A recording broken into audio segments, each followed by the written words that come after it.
Ladies and gentlemen, my name is SK, and this is Thought Infrastructure right here on Clean Money TV. This particular show, therefore, want to speak about something that is, I think, fundamental and important for all of us to think about it. Most of the time, it's overlooked. Nonetheless, it is something that we ought to take a pause, stop the clock, and think about. Today, I want to talk about the existential crisis.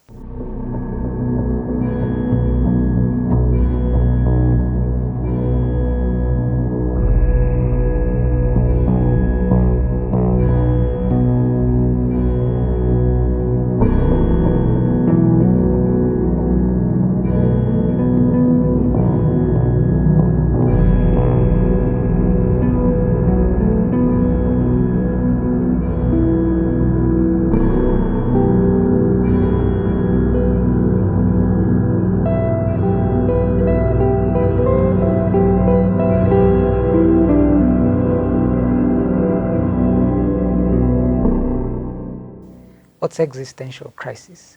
Existential crisis, I'll start by saying that it is said that theology, science, and philosophy often collide or conflict.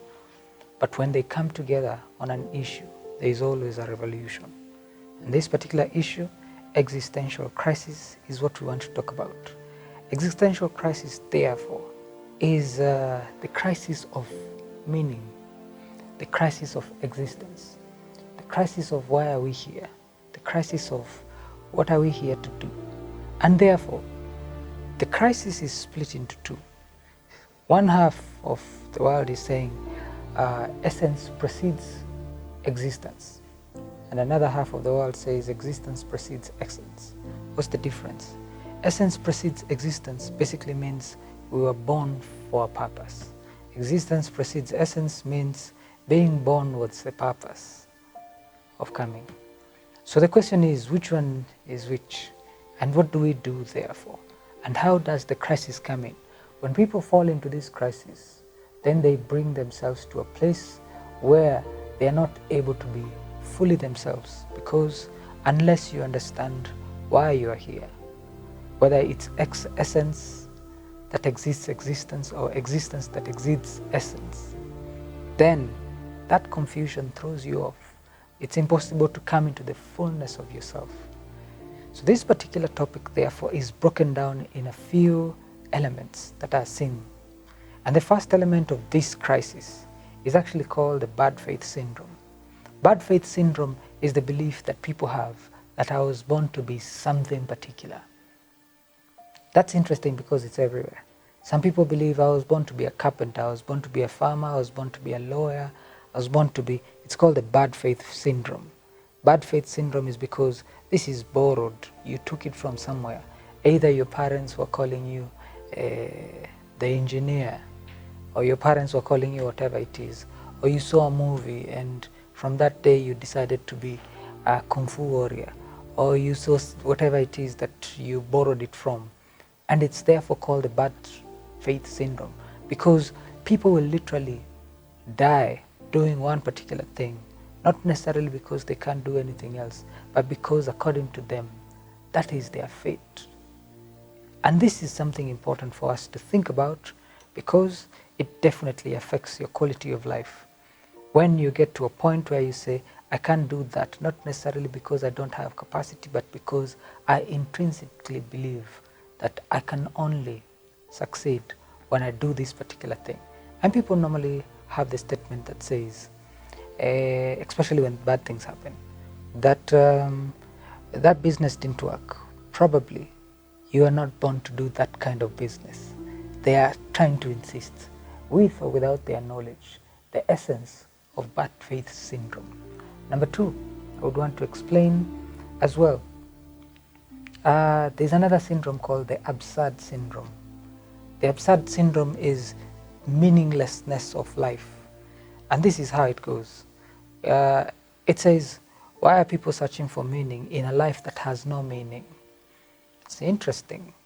People have a way of always wanting to put meaning, logical meaning to things. And this is one element that we need to begin looking at. When something wrong happens, people always ask, what do you think caused this? When something happens, people ask, what have I done to God? Because people always want to look for an explanation. People want to look for meaning in things. So the absurdness of it is that there is a phase of our population that actually believe that life is meaningless, and it's meaningless to look for meaning in a meaningless life. Interesting. And that therefore becomes the philosophy of this particular kind of people. They live that way. When they live, they really have no value for much. They don't have value for relationships. They don't have value for things, because besides, it's meaningless. We will all come in and live it. And many songs have been sung of people who are saying that we are passing by. People are speaking of how meaningless life is, and how we really have no value for being here, and we have no value for anything that is in the world, because besides, it's meaningless. That's a way of thinking, and it's a philosophy that a huge population of the world is carrying.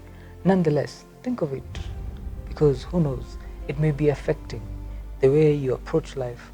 And the question is, are you coming into the fullness of yourself when you pick a philosophy without your own choice? I want to jump to the third one. And the third one that I want to talk about is called the overwhelming freedom. The overwhelming freedom is basically the belief that you're condemned to freedom. Yeah, you're literally incarcerated into freedom. What does it actually mean? Condemned to freedom basically brings us to a place where in human living, most of the time, people say, I want to be free. But the thing is, liberty and freedom is not the same. Liberty is the ability to exercise without condemnation. But freedom is actually doing it completely on your own. Freedom, therefore, can be a condemnation in this sense of philosophy. Many philosophers have spoken about it, and therefore, this is how I would explain it in a simple sense. Think of it that you are in life, and you get yourself to a place where now you have no one to inquire about the choices that you make. You have no one to refer to. There are no rules, because everyone is technically free. And you get to a point where you realize that life is building up in terms of anxiety. Why are you anxious? You're anxious because you have no reference point. You're free to make the choice you want to make, and you don't know whether the choice you make is right or the choice you make is wrong. So you're condemned to choice. You're condemned to freedom. And this is something that the world is actually currently suffering and struggling with. Many people are now looking at it, that you can sit down in your own confines of your house and you want to watch a movie, but yet you have 50,000 movies that you have to choose from, and you have no one to recommend the movies for you, and now you're condemned by freedom. So when you look at it like this, then you see that in true sense, the reason why we build culture, the reason why we build systems, the reason why we build societies and communities is to be able to limit freedom. Because in the limitation of freedom, therefore, people get codes of conduct, and that's why we call morality. Another example that I would throw in is, think of it that you are condemned to freedom, and in this case, therefore, that you have to choose the one for your life.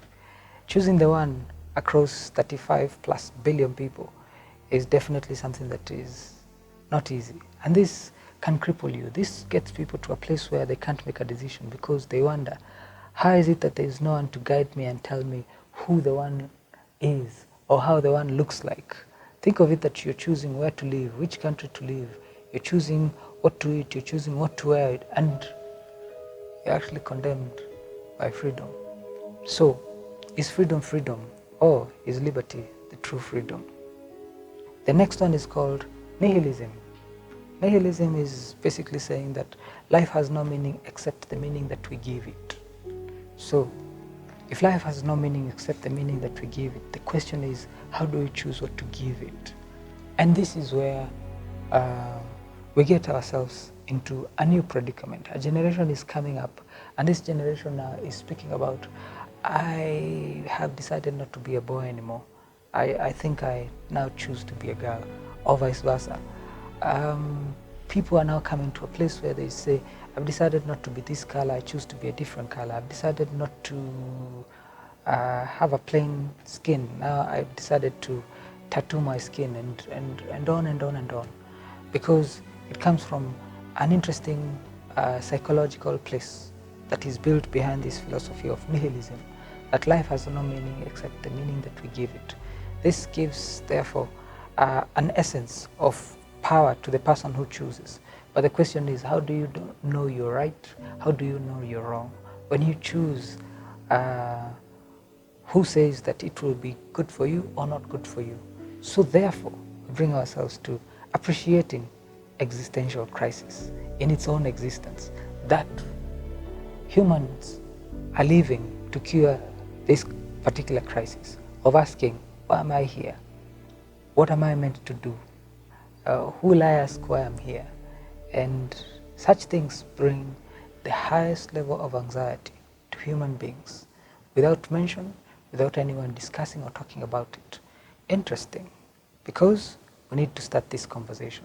And the last one I want to be able to talk about before we prepare ourselves for the next episode where we will cure the existential crisis is number 5. And number 5 is self-efficacy. Self-efficacy says we exist for a why, and the why is to be authentic to your essence. We exist for a why, and the why is to be authentic to your essence. They say authentic is the new smart. If authentic is the new smart, the question is, what is your authenticity? What is your authentic? Your authentic is the original you that cannot be cloned. Your authentic is explained by self-efficacy, which means that you can, anything you put your mind to, you will succeed, because you have the capacity and ability to learn, grow, and do what it is you choose to do to a point of succeeding in it. Think of it that self-efficacy is an option, that we come to a place where we realize that we are not caught up by some of these things that we've just mentioned, but we are at the place where fruitfulness is hidden inside of us, and the fruitfulness is hidden inside of us does not really care which sector it is, does not care which specialist profession it is, but it all cares that you have the capacity and the ability to become what you choose to become and succeed in it, because your mind, they say when your heart decides a destination, your mind will design a map to reach it. The destination is not given, but the destination is the one that you give you. And when you put your heart and mind to it, without a doubt, it's impossible to fail. Benjamin Disraeli said, I have brought myself by long meditation to the conviction that the human mind with a settled purpose must accomplish it. Nothing can resist the human will. It will stake even existence itself for its fulfillment. Therefore, ladies and gentlemen, the question is, why are we here? This is Thought Infrastructure on Clean Money TV, brought to you by Gold Finance Academy. My name is SK, and coming episode we will decode why. Thank you very much. See you then.